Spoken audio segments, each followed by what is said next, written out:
오늘 하나님 말씀의 제목은 하나님을 위해 다시 시작한 다윗입니다. 오늘 본문 말씀은 사무엘기하 12장 26절에서 31절까지의 말씀입니다. 핵심 구절은 바로 30절이죠. 그리하여 그가 그들의 왕의 왕관을 그의 머리에서 벗겨내어 취하였는데 그것의 무게가 금 1달란트였고 보석들이 달려 있었더라. 그리고 그것이 다윗의 머리 위에 씌워졌더라. 그리고 그가 그 도시에 노획물을 꺼냈으니 대단히 풍부한 양이더라 라는 말씀입니다.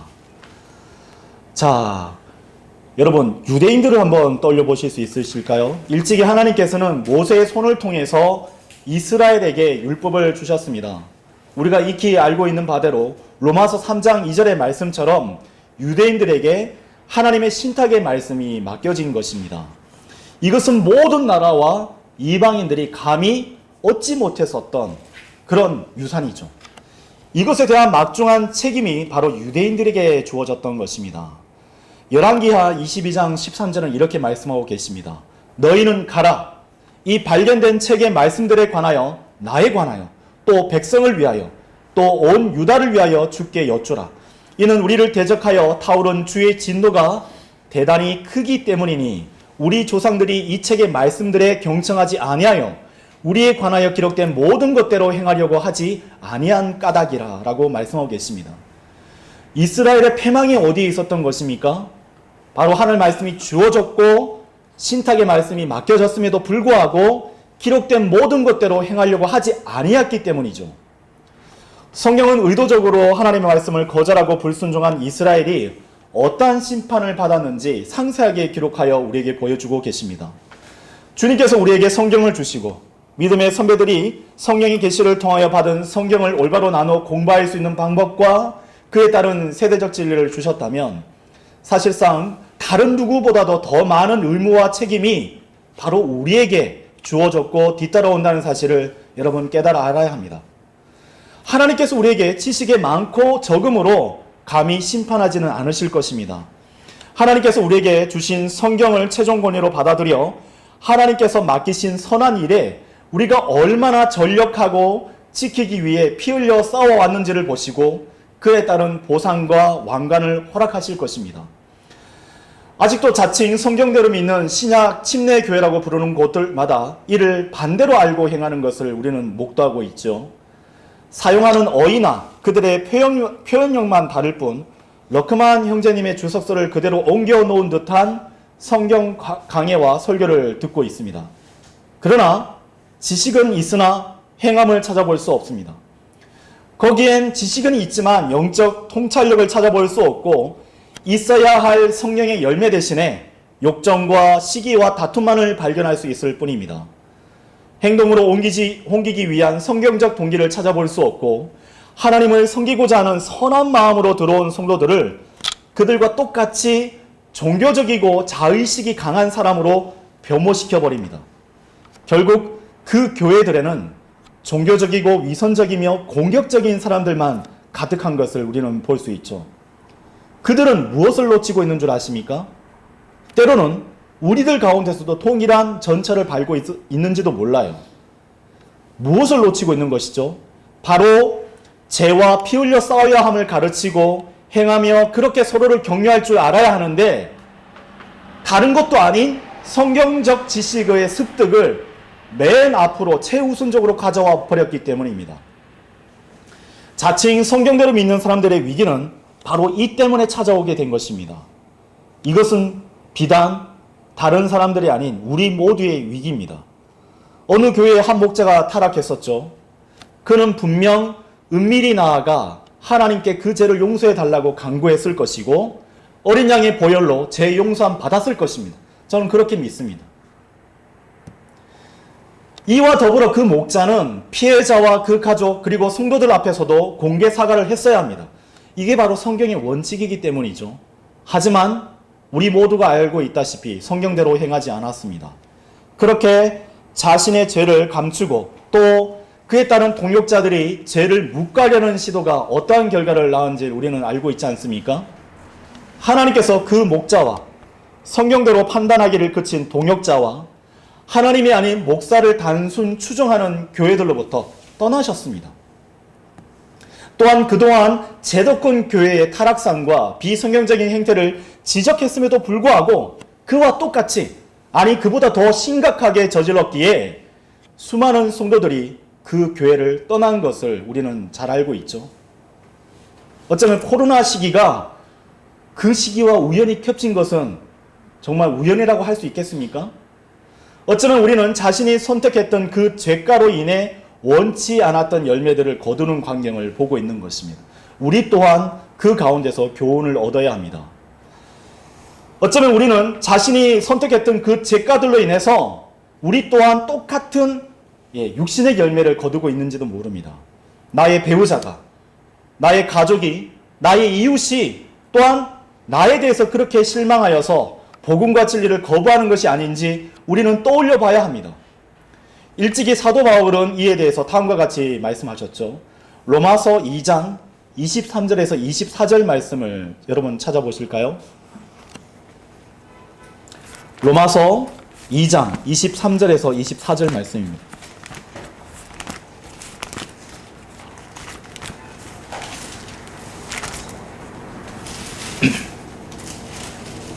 (23절과 24절입니다) 잘 보세요. 스스로 율법에 대해 자부심을 가지는 내가 율법을 어겨서 하나님을 욕되게 하느냐?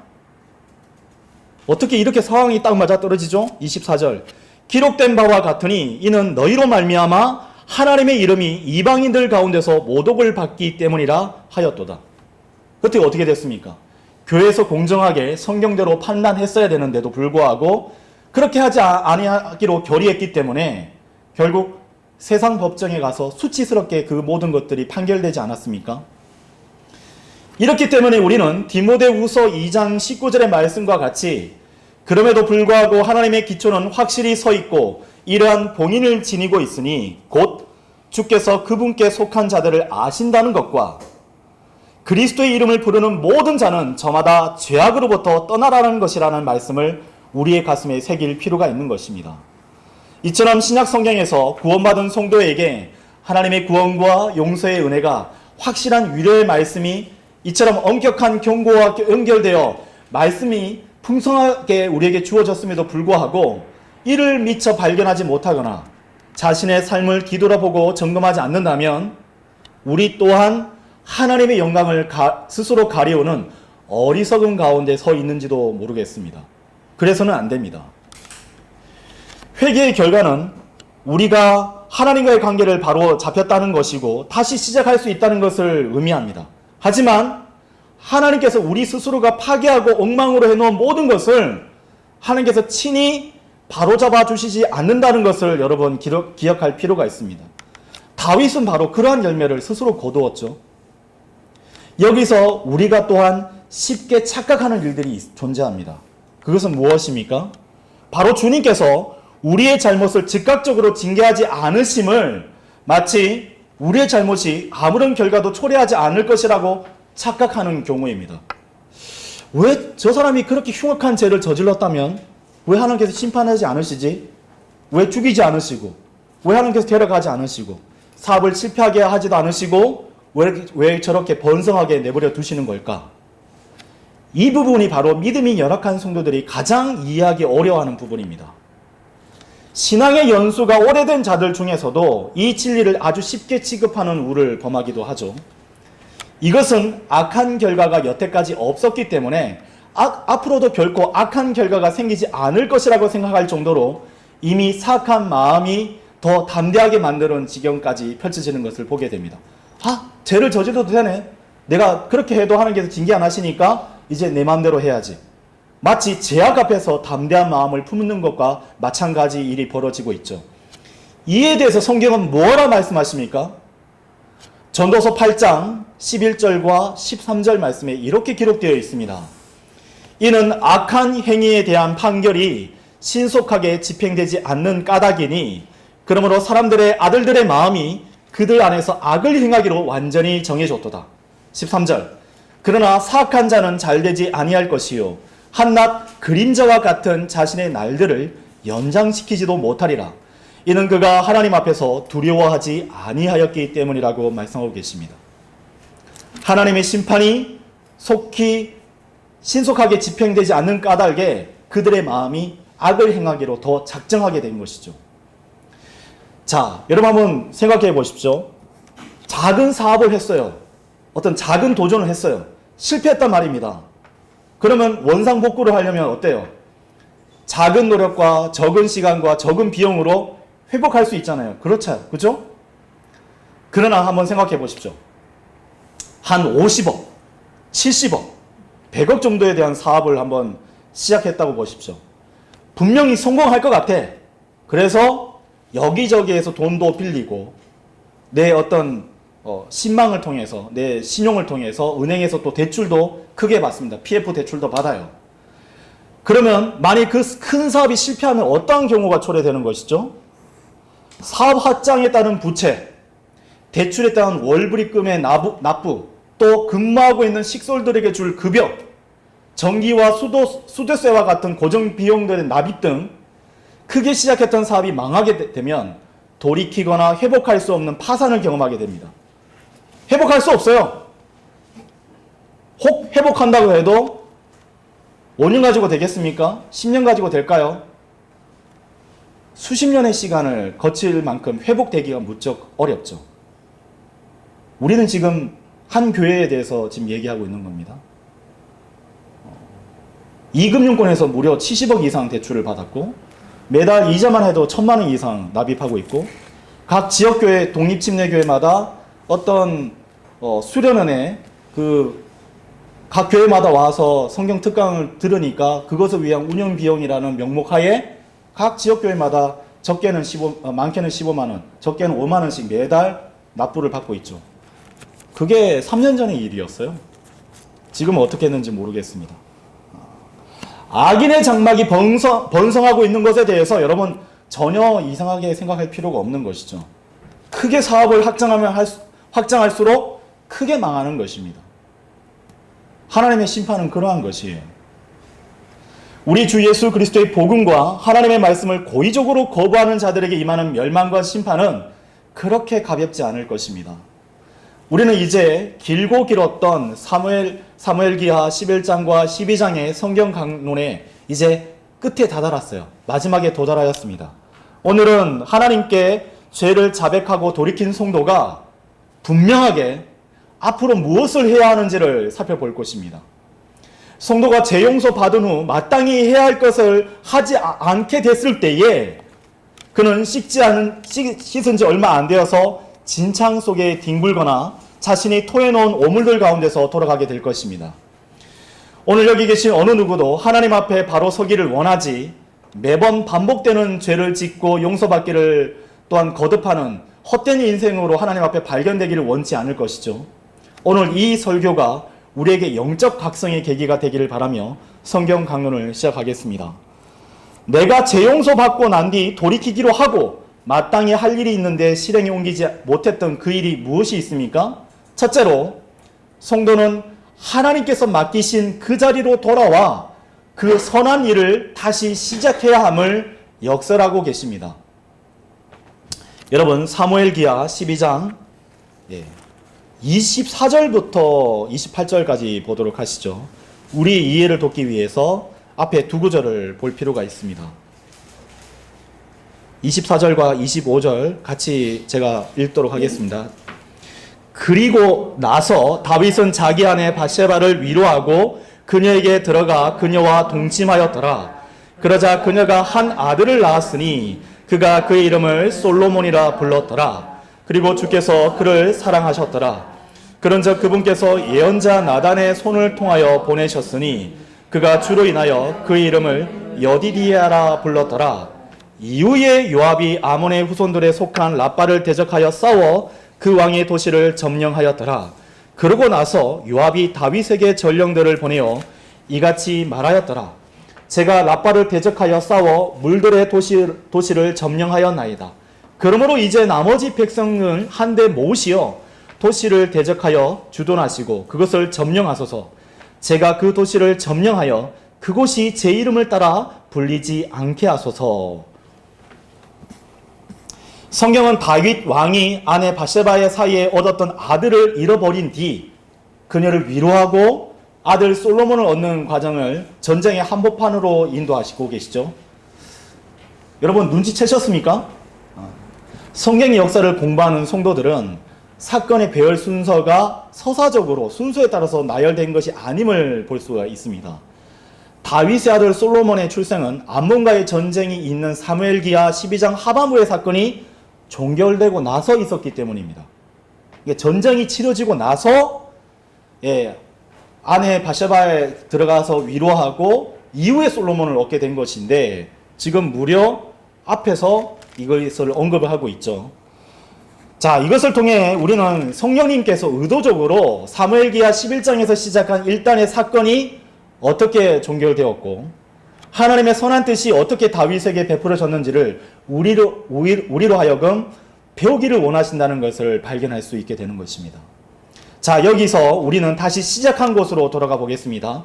요압은 다윗이 처음부터 있어야 했던 전쟁 한복판이 있었죠.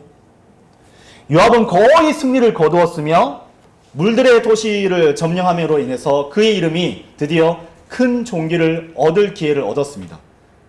하지만 요압은 암몬의 왕국이 있는 라빠를 거의 함락했지만 이제 자 쳐들어가라 라고 이렇게 명령만 하면 진군 명령만 하면 함락될 수 있는 그런 순간인데 이 마지막 공격과 공로를 다윗 왕에게 넘긴 것입니다. 그렇게 한 이유는 무엇이었을까요? 그것은 암몬의 정벌로 인해서 요압이 다윗보다 더 크게 신송받을까 봐 두려웠기 때문입니다. 다윗의 범죄에 공모했었던 요압은 보세요. 그 충직했었던 우리아를 불의의 방법으로 암살해서 죽였잖아요. 그러면 그러한 칼날이 왕의 심기를 불편하게 했을 때 자기 목에게도 올 수도 있겠다라고 생각했을 테지요. 그래서 다윗 왕이 자기를 제거할지도 모른다는 두려움에 앞서서 그러한 결정을 내렸던 것입니다. 그래서 자신이 왕에게 얼마나 충성스러운 신하인지를 알아주십사 요청했던 것이죠. 그렇게 해서 요압은 다윗이 살아있는 동안에 군의 대장의 자리를 지킬 수 있었던 것입니다. 계속해서. 요압을 보시면은 하나님을 두려워했던 사람이 아니에요.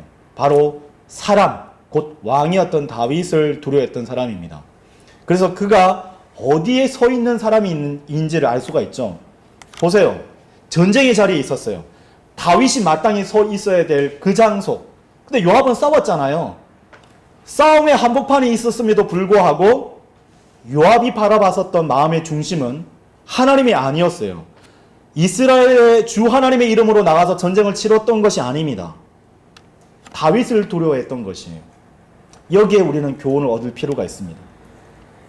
지역교회에서 봉사도 하고 거리에 나가서 복음을 담대히 외치고 구령도 하고 있고 또 보이지 않는 곳에서 모든 수고와 그런 희생을 아끼고 있지 않는데 자신의 그 시선이 교회의 목자와 성도들이 알아주기를 바라고 있다면 여러분 그 수고에 대한 동기를 하나님께서 저울질했을 때에 하나님께로부터 충분한 보상으로 이어지지 못한다는 그 교훈을 여러분 발견하셔야 됩니다. 반드시 우리의 눈은 우리의 구주이시고 또 우리의 주인이신 주님께 고정할 필요가 있는 것이에요. 아멘.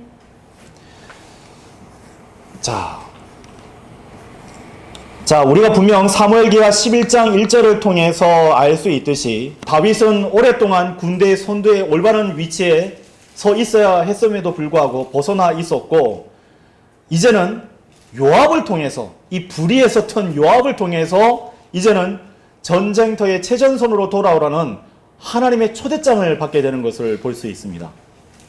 다윗은 모든 군대가 전쟁을 하고 있을 때 고의적으로든지 타의적으로든지 마땅히 있어야 할 전투에 참여하지 않았기 때문에 타락한 것이죠. 여러분 마땅히 해야 할 일이 무엇인지 알고 계십니까? 마땅히 서 있어야 될 그 자리를 알고 계신가요? 다윗은 더 이상 믿음의 선한 싸움을 포기했기 때문에 믿음이 파괴되었던 것입니다. 그러나 이제 하나님께서는 요압을 통해서 다윗에게 이렇게 말씀하고 계시는 것을 우리는 볼 수 있습니다. 다윗, 이리로 와라. 전쟁으로 돌아오라. 우리와 함께 하자. 네가 할 일이 바로 여기 있다. 라고 알려주고 계시는 것입니다. 주님 안에서 사랑하는 성도 여러분, 하나님께서 다윗을 다시 사용할 가능성을 보고 계십니까? 그러한 불명예 후에도 간음과 살인죄를 저질렀기에 마땅히 죽어야 되는 운명에서도 하나님의 은혜로 말미암아 비껴간 그가 과연 하나님을 여전히 과거처럼 섬길 수 있는 곳에 다다를 수 있을까요? 그가 다시 하나님께서 주시는 승리의 기쁨과 주님과의 그 교제의 따뜻함, 주님을 위한 그 승리를 통한 성취에 따른 만족을 다시 한 번 더 회복할 수 있을까요? 성경은 그 모든 질문에 대해서 뭐라 말씀하십니까? 바로 그렇다라고 우리에게 알려주고 계십니다. 생각만 해도 여러분 이 부분에 대해서 얼마나 감사한지 모릅니다. 아, 나한테도 기회가 있구나.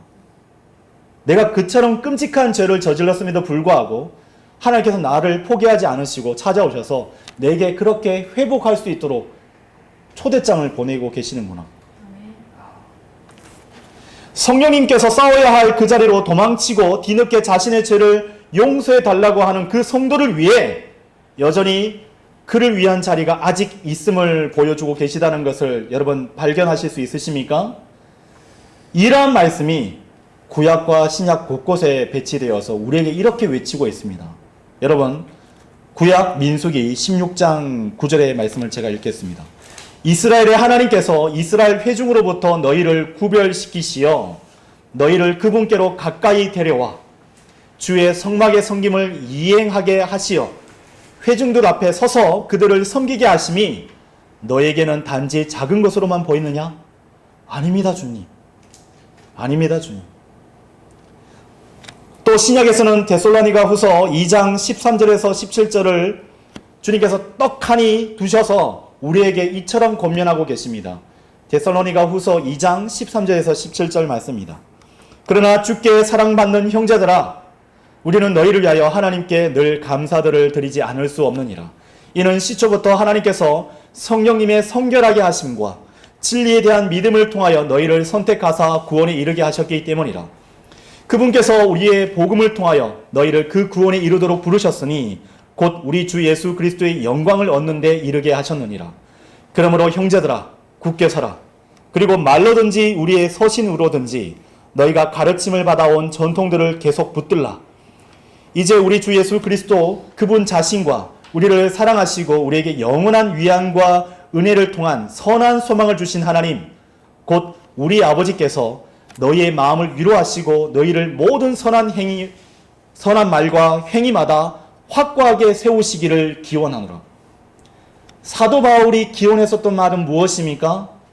너에게 맡겨진 모든 선한 말과 행위마다 확고하게 서 있기를 바라노라 라고 기원하고 있었던 것입니다. 주님 안에서 사랑하는 성도 여러분, 주님께서 다시 올 때까지 굳건히 서서 그 일을 수행하라고 명하신 자리를 알고 계십니까? 어디예요? 여러분 군대에서는요, 여기 군대 다녀오신 분 여기 계신데, 형제님들이 계신데, 군대에서 이제 그런 일이 있죠. 이제 북한에서 간첩을 난파해가지고 보내가지고 대통령을 암살하라고 했었을 때 그때부터 진돗개라는 것을 발령하기 시작했습니다. 어디서 간첩이 어디 침투했다고 하면은 각 부대마다 진지에서 지키는 것이 아니라 이게 도로라든지 어떤 산행을 따라서 침투할 수 있는 유력한 경로에다가 홀을 파고 이렇게 딱 은폐를 딱 한 상태에서 이 지급받았던 총알 가지고 딱 사주 경계를 하는 곳이 있어요. 하나님께서도 우리에게 그러한 자리가 있는지를 물어보고 계신 것입니다. 내가 떠났던 그 자리가 복음을 전하는 곳이었습니까? 내가 떠났던 그 자리가 하나님의 진리를 외치라고 했었던 자리였습니까?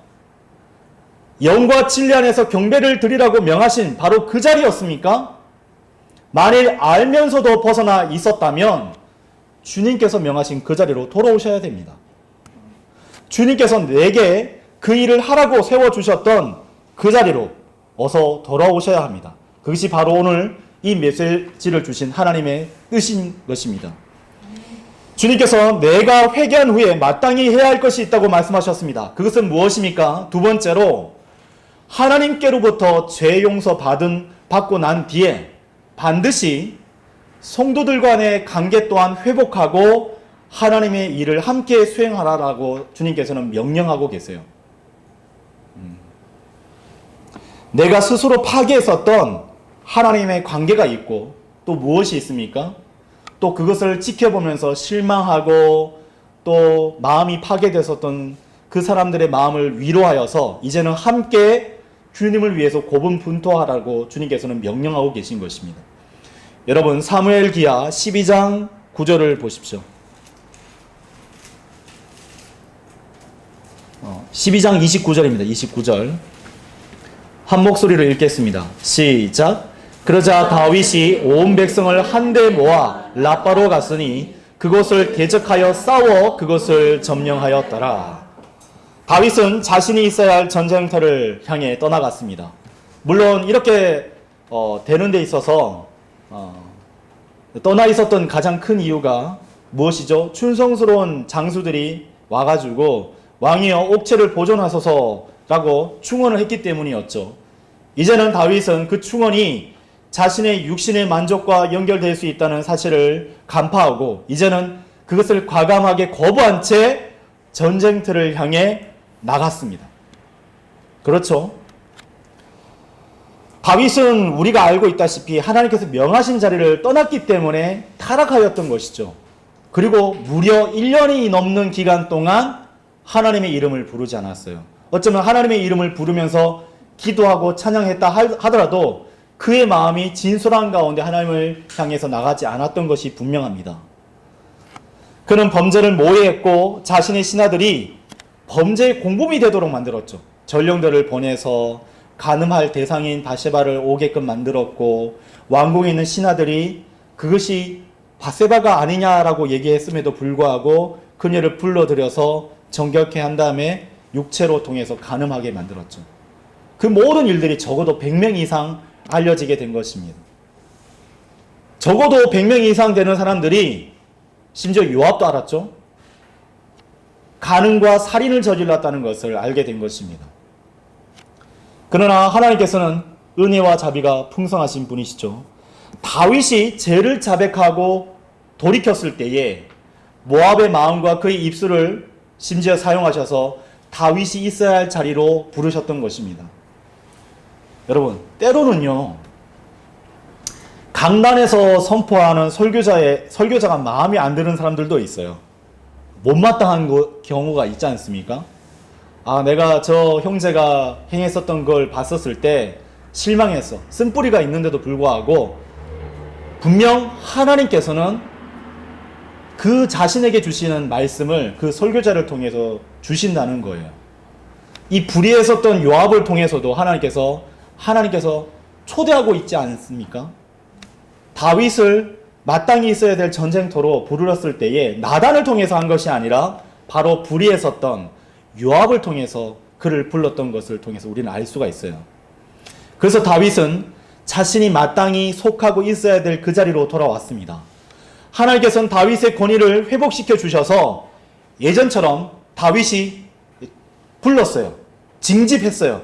나와 함께 전쟁터에 가자라고 했을 때 어떻게 했습니까? 온 백성을 한데 모을 수 있었고 라빠로 갈 수 있었던 것입니다. 다윗과 함께 백성들은 함께 싸워 나가기로 결정했던 것이에요. 그 타락한 목자는 그렇게 결정을 내렸어야 됩니다. 자신이 하나님 앞에 범죄했었다는 사실을 인정했더라면, 회개했더라면 그 성도들은 떠나지 않았을 것이에요. 하나님께서 우리가 그 목자를 위해서 기도하지 않았던, 태만했었던 이 일이 이러한 일들을 불러일으켰던 것이구나. 영적 각성과 대부흥이 일어났을 것입니다. 하나님께서 그처럼 이러한 사태 가운데 오늘날 3년이 지난 시점 이후에 왜 그들이 성경을 쓰지 말라라고 했었던 일들이 그 열매를 거두는 광경을 우리는 보고 있지 않습니까? 왜 그런 일들이 벌어졌는데요? 성경대로 행하지 않았기 때문에 이 일이 벌어지게 된 것입니다. 그래서 성경으로 심판하고 있으신 것이죠. 하나님께서는 위대하신 분이십니다. 이제 다윗의 손에는 검이 들려 있어요. 전쟁의 소음이 끊임없이 벌어지고 있습니다. 자신이 둘러싸고 있어요. 어쩌면 다윗은 안도했을지도 모릅니다. 그리고 곧이어 그가 하나님께 완전히 버림받지 않았음을 감사했을 것이에요. 그리고 심지어 백성들이 자신을 따라준 것에 대해서 감격하며 눈물을 글썽거렸을지도 모릅니다. 코가 찡하면서 눈물이 막 맺혀오는, 그리고 자신이 함께 싸웠던 장수들이 자신을 둘러싸면서 왕의 옥체를 보존하소서. 얼마나 감격스러워요. 함께 싸우고 있는 다윗 옆에 그 든든한 신하들이 둘러치고 있었을 것입니다. 전투가 시작되었고 이제 물들의 도시의 성벽에 가까우면 가까울수록 다윗은 갑자기 불현듯 한 사람이 떠올랐을 것이에요. 바로 누굽니까? 우리아를 생각했을 것입니다. 그 장소에서 죽었던 우리아. 그의 마음속은 자신을 신뢰했었던 왕에게 배신당하고 살해된 그 고귀하고 하나님 앞에 정직한 그 한 사람에 관한 생각들로 가득 찼을 것입니다. 감격이 마음에 북돋아 올랐다가 그 때문에 다시 마음이 무거워지는 것을 경험했을 것입니다. 다윗이 전쟁을 치르는 동안 하나님께서는 간음하는 이들을 심판하시는 분이시며 선한 한 사람을 죽게 만든 것에 대한 뼈저린 후회와 고통을 다윗에게 주셔서 더욱 아프게 만들었을 것이에요. 여러분, 여기에 우리는 교훈을 얻을 필요가 있습니다. 죽었던 사람은 다시 돌아오지 않아요. 그렇죠? 잘못된 우리의 성경적 실행이 우리의 배우자, 가족, 우리의 이웃, 친구들에게 그 열매를 거두게끔 만들고 있는 건지도 모릅니다. 그는 평생 하나님 앞에 배교했고 타락했었다는 꼬리표를 지니고 다닐 것이지만 죽는 날까지 여전히 구약의 여호와 하나님께로부터 사랑을 받을 것이며 또 사용받을 것이며 그와 함께하는 백성들과 신하들과 함께 있을 것입니다. 이것이 바로 하나님의 은혜예요. 다윗이 죄로부터 돌이켰을 때 그는 자신이 있어야 할 전쟁터로 나아가 신하들과 함께 싸우는 은혜를 얻었죠. 성령께서도 신약교회 성도들에게 이와 동일한 명령을 우리에게 주셨습니다. 디모데후서 2장 22절에 젊음의 정욕들도 피하라. 다만 순수한 마음으로부터 주를 부르는 자들과 함께 의와 믿음과 희생하는 사랑과 화평을 따르라 라고 얘기하고 계세요. 마치 전쟁터에. 근데 홀로 싸우는 것이 아닙니다. 함께 싸울 동료들이 있는 것이에요. 자, 여러분 성도들을 한번 옆자리에 있는 성도들을 보십시오. 앞뒤로 한번 보세요. 바로 이 성도들이 나와 바로 우리와 함께 싸울 그런 동지들인 것입니다. 하나님께서 신약교회에게 맡기신 선한 일은 우리의 생애에 있어서 가장 가치 있고 올바른 것이며 가장 좋은 것이에요. 성경에서 말하는 선한 일은 하나님의 공의와 진리를 행하고 주 예수 그리스도를 사랑하며 겸손히 주님과 함께 걸어가는 것을 말합니다. 하나님께서는 성도들이 함께 선한 일을 행하고 지체들을 서로 돌보며 자기 이웃을 동정하는 자가 되기를 원하세요. 이렇듯 성도들이 합심하여서 하나님께서 맡기신 선한 일을 행할 때 비로소 그때 그 지역교회는 하나님께 합당한 영광을 돌리게 되는 것입니다. 이에 대한 성경의 권면이 어떠한지를 여러 성경 구절을 통해서 함께 살펴보기를 원합니다. 여러분 고린도후서 9장 8절을 보세요. 고린도후서 9장 8절. 그런즉 하나님께서는 능히 너희를 향하여 모든 은혜를 풍성하게 하실 수 있으니 너희로 하여금 항상 모든 일들에 다 넉넉하게 하시어 모든 선한 일마다 풍성하게 하시느니라. 성령님께서 이 지상 가운데 교회를 세우시고 하시는 일이 무엇이죠? 선한 일을 넘치게 수행할 수 있게끔 돕는 일입니다. 또 디모데전서 6장 17절에서 19절 말씀을 보세요. 디모데전서 6장 17절에서 19절입니다. 이 세상에서 부유한 자들에게 명하여 그들로 하여금 높아지려는 생각을 품지 말고 불확실한 재물들을 신뢰하지 말며 다만 살아계신 하나님을 신뢰하게 하라. 그분은 우리에게 모든 것들을 부유하게 주시어 향유하게 하시는 분이시라. 이는 그들로 하여금 선을 행하고 자원하여 베풀며 기꺼이 나눠주게 하여 선한 행위들에 부유하게 되도록 하려 함이라. 그들로 하여금 다가올 때를 대비하여 자신들을 위한 좋은 기초를 쌓아 올리게 하라. 이는 그들로 하여금 영생을 붙잡게 하려 함이라. 여러분, 선한 일이 무엇이냐고 물어봤을 때에 바로 이 디모데전서 6장 17절에서 19절 말씀을 제시할 줄 알아야 합니다. 내게 주신 하나님의 선한 일이 무엇이지? 바로 여기에 답이 있는 것이에요. 이제 갈라디아서 6장 7절에서 10절 말씀을 보시겠습니다. 갈라디아서 6장 7절에서 10절입니다. 우리가 선한 일을 수행하면 반드시 찾아오는 일이 있어요. 그것은 바로 우리가 지쳐서 포기할 수 있다는 점이에요. 이 때문에 사도 바울은 이 갈라디아서 6장에 이 말씀을 기록해 놓은 것입니다. 속지 말라. 하나님은 농락당하지 아니하시느니라. 이는 사람이 무엇을 심든지 그가 그것 또한 거둘 것이기 때문이라. 이는 자신의 육신에 심는 자는 육신으로부터 썩는 것을 거두기 때문이라. 그러나 성령님께 심는 자는 성령님께로부터 영원한 생명을 거두리라. 그런즉 우리가 잘 행하는 가운데 지치지 말자. 만일 우리가 기진하지 아니하면 적합한 철에 우리가 거둘 것이기 때문이라. 그러므로 우리에게 기회가 있는 대로 모든 사람들에게, 특히 믿음의 집안에 속한 자들에게 우리가 선을 행하자라고 말씀하고 계십니다. 우리는 이러한 일들로 분명한 한 가지 일을 알 수 있게 됩니다. 그것은 바로 내가 서 있는 곳이 하나님께서 기뻐하시는 교회인가 아닌가를 분별할 수 있게 되는 것이에요.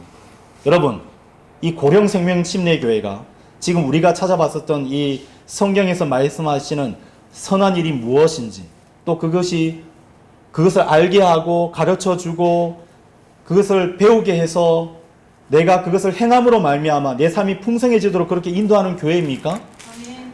그러면 여러분, 하나님께서 그렇게 여러분을 선하게 인도해 주신 것입니다. 내가 그것을 행할 수 있도록 나를 세워주고 권면하여 성경적 실행을 하고 있는가, 그것을 돕고 있는가, 만일 그러한 교회라면 하나님께서 오늘 이 신약대에 주신 참된 독립침례교회인 것입니다. 디도서 3장 1절과 8절과 14절도 이에 대해서 동일하게 우리에게 권면하고 계시죠. 찾으실 분은 찾고 제가 읽겠습니다. 3장 1절. 그들을 각인시키어 정사들과 권능들에게 복종하고 행정관들에게 순종하며 모든 선한 행위마다 준비되게 하고. 8절입니다. 이것은 신실하게 하신 말씀이니 나는 내가 이런 것들을 굳건하게 단언하기를 바라노라. 이는 하나님을 믿는 그들로 하여금 주의 깊게 선한 행위들을 유지하게 하려 함이라. 이러한 것들은 사람들에게 선하고 유익하니라. 14절을 보세요. 그리고 우리에게 속한 자들도 꼭 필요한 용도들을 위하여 선한 행위들을 유지하도록 배우게 하여 그들이 열매 없는 자가 되지 않게 하랴. 디도에게 권면하고 있죠. 목회자 디도에게, 한 지역교회 디도에게 권면하고 있습니다. 무엇이죠?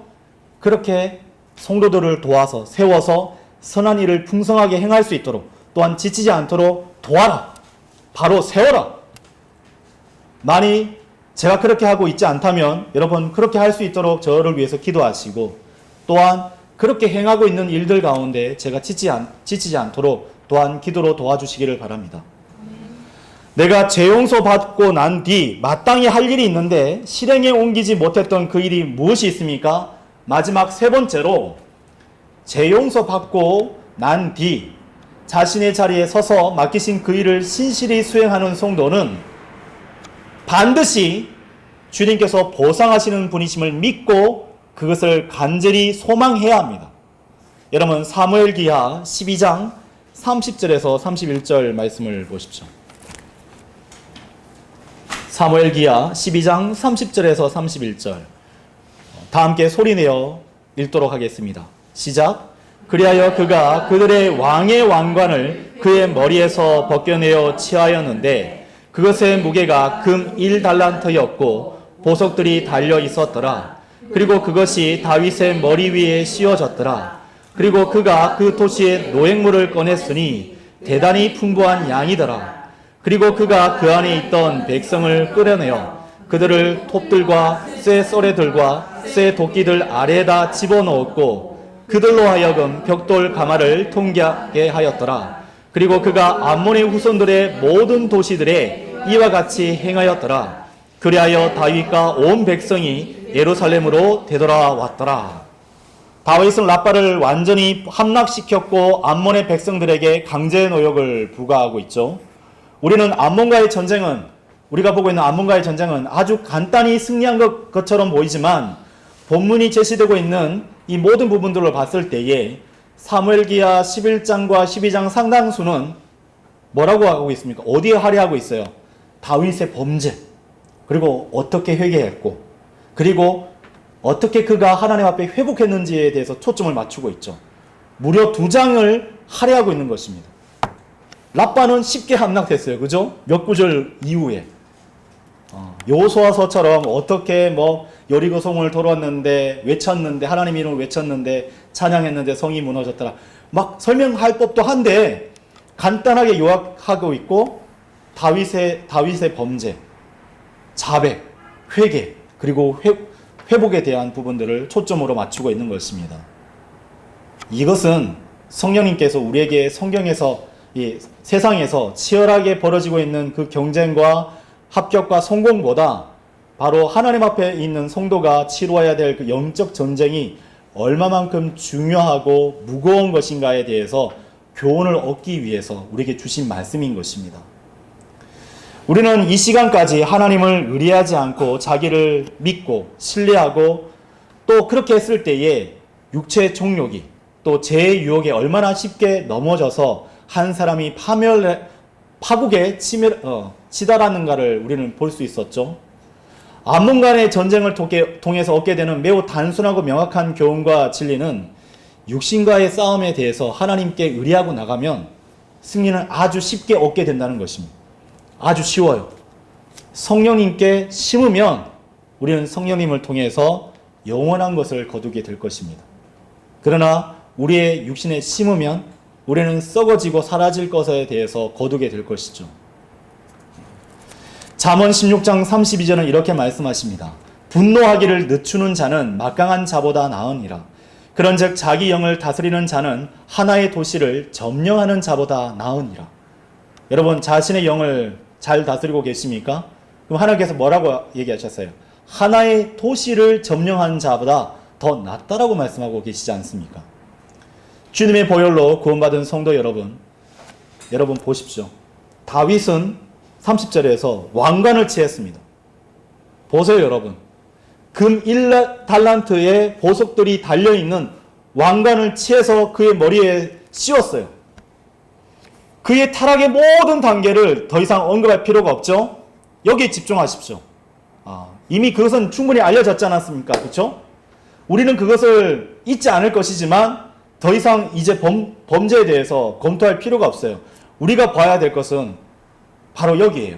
그가 주님을 찾았고 하나님께 기도로 나갔으며, 그 바세바와 그 자신의 사이에 얻었던 첫 아들에 대해서 하나님 제발 죽이지 말아달라고 했지만은 죽었잖아요. 그렇죠? 그럼에도 불구하고 기도로 나갔잖아요. 그렇죠? 많은 시간 기도로 나갔습니다. 금식하면서. 그리고 어떻게 했어요? 회개하고 재용서 받은 것을 통해서 그친 것이 아니라 어떻게 했어요? 하나님께서 전투의 장소로 다시 부르셨을 때에 그가 그것을 순종했어요. 복종했어요. 그리고 승리를 경험했습니다. 이제는 승리해서 왕관을 취하고 있지 않습니까? 여러분, 이분이 바로 우리의 하나님이십니다. 이것이 바로 은혜, 사랑, 용서, 회복, 소망, 그리고 기쁨의 근원 되시는 하나님께서 우리에게 주시는 선물과 같은 일들입니다. 하나님께서 어느 누구도 타락하기를 원치 않으시기 때문에 신약과 구약을 통해서 우리로 하여금 교훈을 얻도록 도와주고 계시는 것이에요. 여러분, 수많은 사람들이 넘어졌습니다. 한 목자의 타락에 대해서도 저도 얘기했어요. 우리 또한 넘어졌었고 지금은 서 있지만 또 언제 넘어질지 알지 못하는 그런 연약한 육신을 입고 있지 않습니까? 여러분 떠올려 보십시오. 삼손 역시 죄를 지은 후에도 어떻게 됐어요? 여전히 필리스타인들과 맞서 싸워 이길 수 있도록, 그쵸? 도우셨죠. 그래서 타락한 사람 모두가 다 기회를 잃게 되는 것은 아님을 하나님께서 우리에게 보여주고 있지 않습니까? 러커만 목사님도 자신의 주석서에서 한 범죄했었던 사람에 대해서 얘기했어요. 그 사람은, 그 목회자는 심지어 아동 성추행까지 했었던 사람입니다. 그래서 교도소에 갔어요. 그가 분명 하나님 앞에 자백하고 돌이키라고 했죠. 근데 어때요? 세상 법정에 섰잖아요.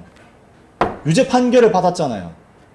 뭐 몇 년 동안 구속됐는지에 대해서는 모르겠어요. 몇 년 동안 형이 집행됐는지는 저는 모르겠습니다. 근데 분명 그가 어린 양의 보혈을 의지하고 나가서 주님과의 관계를 회복했을 것입니다. 그리고 몇 달 뒤 러크만 목사님은 그가 있었던 교도소에서 죄수들끼리 폭동이 일어난 것을 들었습니다. 어떤 폭동인 줄 아십니까? 영어 킹제임스 성경이 하나님의 말씀이다. 이것 때문에 성경 전쟁이 벌어졌던 거예요. 그리고 그 형제가 그 이름에 거론됐다는 것을 발견하게 된 것입니다. 여러분, 아합 왕도, 그렇게 하나님 앞에 죄를 지었던 아합 왕도 하나님께 자비를 구했을 때 어떻게 했어요? 은혜를 얻었지 않습니까? 돌아온 탕자도 여러분 떠올려 보십시오. 아버지께로부터 환대받았고 자신의 집에서 다시 환영을 받았어요. 여러분, 12 제자들 중에서 하나님께서 그렇게 아끼셨던 베드로, 무려 3번이나 공개적으로 주님을 부인했던 베드로는 주님께로부터 용서를 받아 회복된 뒤에 초대교회의 기둥이 될 수 있었습니다. 바울의 1차 전도 여행 때에 두려움으로 예루살렘에 도망쳤었던 여러분 마가를 떠올릴 수 있나요? 저는 마가 때문에 참 많은 것을 묵상했습니다. 훗날 그는 사도 바울 곁에, 사도 바울의 사역 말기에 하나님의 사역에 없어서는 안 될 그러한 인물이라는 것을 우리에게 입증해 보였어요. 여러분, 하나님께서 지금 우리를 부르고 계십니다. 우리 또한 그렇게 입증하기를 원하세요. 여러분, 하나님을 찬양하십시오. 우리 아버지 하나님을 기뻐하십시오. 그러한 동일한 은혜를 우리에게 주실 수 있는 유일한 분이 바로 우리의 하나님 아버지이십니다. 합당치 않고 자격이 없고 깨지고 아직 대가를 치러야 하는 우리인데도 불구하고 하나님께서 우리에게 기회를 주고 싸워야 될 그 자리로 우리를 초청하고 계시는 것입니다. 예. 다윗을 다시 한 번 더 보세요. 그는 전투에서 승리를 거뒀고 예루살렘에 왔을 때는 그의 머리에는 왕관이 있었습니다. 예. 이 일이 오늘날 마지막 때를 살아가고 있는 신약교회의 성도들이 앞으로 마주 서게 될 그리스도의 심판 때와 깊은 연관이 있음을 우리는 또한 교훈을 얻을 수 있지 않습니까? 죄 용서 받은 성도는 반드시 하나님께서 명하신 선한 일을 수행하되 믿음의 동력자여 귀한 믿음의 성도들과 함께 싸우고 믿음의 그 선한 행위들을 넘치게 수행해야 합니다. 자신의 육신을 자신의 십자가에 못 박고 자기를 부인하며 주님을 위해 믿음의 선한 길, 그 옛길, 믿음의 좁은 길을 걷게 됐을 때에 하나님께서는 그 성도에게 오랫동안 약속하셨던 왕관을 그의 머리에 씌워 주실 것입니다. 디모데후서 4장 8절에 이후로는 나를 위하여 한 의의 왕관이 예비되어 있으니 의로운 심판자이신 주님께서 그것을 그날에 나에게 주실 것이라. 그리고 나에게만이 아니라 그분의 나타나심을 사랑하는 모든 자들에게도 주실 것이라. 여러분, 사도행전을 보게 되면 성령님께서 교회를 세우시고 역사하실 때 공통적으로 드러나는 일이 있어요. 그것은 바로 with us, 즉 함께라는 단어가 등장한다는 것입니다. 함께, 함께, 함께. 이것이 무려 78번이나 등장합니다. 유독 신약 성경에서 유독 함께라는 단어가 사도행전에서 78번 이상 언급이 돼요. 제가 여기서 숫자를 세다가 제외한 것은 성령님께서 역사하지 않는 어떤 이방 왕들이라든지 그 사람들이 모여서 함께 의논했었다는 부분에서는 제가 이것을 카운터하는 것을 제외했습니다. 특히 신약교회의 성경적 진리를 담고 있는 로마서에서도 사도 바울과 함께 주님 안에서 수고하는 성도들을 사도 바울이 소개하고 있지 않습니까? 그렇다면 나의 동역자는 이제 어디에 있습니까? 제가 설교 중간에도 물어봤지만 어디에 있어요? 우리가 함께 믿음의 선한 싸움을 싸우고 주님께서 맡기신 그 선한 일을 함께 넘치게 수행할 수 있는 믿음의 가족은 어디에 있습니까? 여러분 둘러보시고 그들을 한 명이라도 잃지 않도록 기도하셔야 됩니다. 주님께서 주신 확신 가운데 함께 싸울 성도들이 있는 자리가 있다면 그것은 내 생에 있어서 참으로 복된 일이 아닐 수 없는 것입니다. 우리가 주님과 함께 신실한 믿음을 맡은 성도들과 함께 인내로서 믿음의 선한 싸움을 수행한다면 주님께서 다시 오실 때 주님과 함께 이 땅을 통치하게 될 것입니다. 디모데후서 2장 10절에서 12절은 이렇게 말씀하십니다. 그러므로 내가 택함 받은 자들을 위하여 모든 것들을 견디나니 그들도 영존하는 영광과 함께 그리스도 예수 안에 있는 구원을 소유하게 하려 함이라. 그것은 신실하게 하신 말씀이니 만일 그분과 함께 우리가 죽는다면 우리 역시 그분과 함께 살 것이기 때문이라. 만일 우리가 고통을 견딘다면 우리 역시 그분과 함께 통치하리라. 만일 우리가 그분을 부인한다면 그분 역시 우리를 부인하시리라. 이 설교의 결론을 맺겠습니다. 주님 안에서 사랑하는 성도 여러분, 양심이 더럽혀진 채 죄의 종으로 살다가 곧 오실 주님을 맞이하기를 원하십니까? 아니면 우리의 유익을 위하여 사랑의 주님께서 주신 그 명령을 믿음의 가족과 함께 온전히 수행하다가 주님을 맞이하기를 원하십니까? 다윗이 해냈다면 여러분 우리도 해낼 수 있습니다. 다윗이 재용서함 받고 자신이 해야 할 일을 수행했다면 우리 또한 그 일을 수행하여서 하나님께 마땅한 영광을 돌릴 수 있게 될 것입니다. 여러분 더 이상 지체하지 마십시오. 하나님 만날 준비를 하십시오. 자신의 회개 결산편을 다시 한번 더 꼼꼼히 점검해 보십시오. 우리에게는 그렇게 많은 시간이 허락되지 않았기 때문입니다. 주님께서 우리에게 무엇을 했는지 물으시고 우리를 평가하실 때 잘하였도다 착하고 신실한 종아, 내가 적은 것들에 신실하였으니 내가 너를 많은 것들을 다스릴 치리자로 삼겠노라. 너는 너의 소유주의 즐거움에 참여하라는 그 칭찬과 존귀를 얻기를 바라며 오늘 이 설교를 마치겠습니다. 감사합니다.